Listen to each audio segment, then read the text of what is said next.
वचन। क्या पढ़ेंगे? वचन। शब्द के जिस रूप से एक या अनेक होने का पता चले उसे वचन कहते हैं।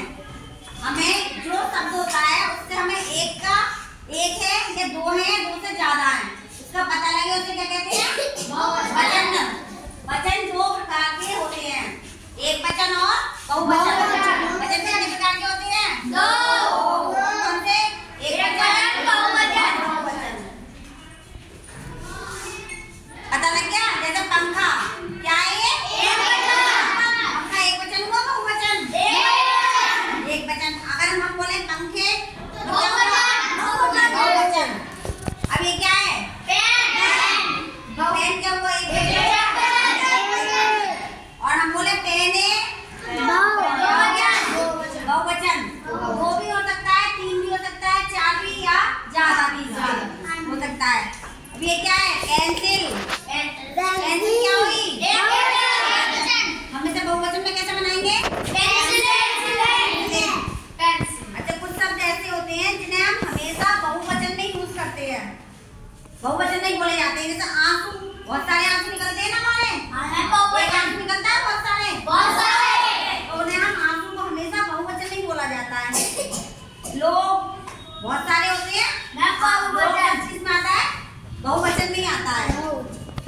और कुछ शब्द ऐसे होते हैं जो हमेशा एक वचन नहीं करेंगे उनका यूज। कुछ शब्दों का पानी, पानी एक वचन में आता है हमेशा।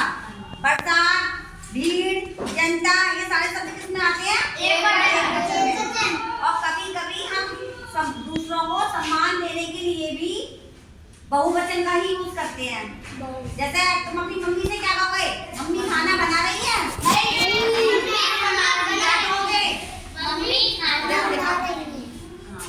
क्या कहोगे मम्मी से? मम्मी खाना बना रही है। क्यों बोले हम ऐसे? बहुवचन में क्यों बोले? सम्मान देने के लिए बोले। अब जैसे हम पढ़ा रहे हैं तो क्या कहोगे? मैडम पढ़ा रही है? मैडम पढ़ा रही है। क्यों बोले? क्योंकि सम्मान देने के लिए। आज बड़ों से कैसे बोलते हैं? सम्मान से बोलते हैं बड़ों से। अब सबके समझ में आ गए ये? वचन बहुवचन सबके आगे समझ में? बना लेंगे। अच्छा, ये हमने कुछ शब्द दिए हैं, अब इसे तुम्हें क्या करना है? बहुवचन में बदलना है। जैसे ये क्या है? लड़का का बहुवचन क्या होगा? ये क्या है? बच्चा का बहुवचन क्या होगा? पुस्तक का क्या होगा बहुवचन? तारा, माला,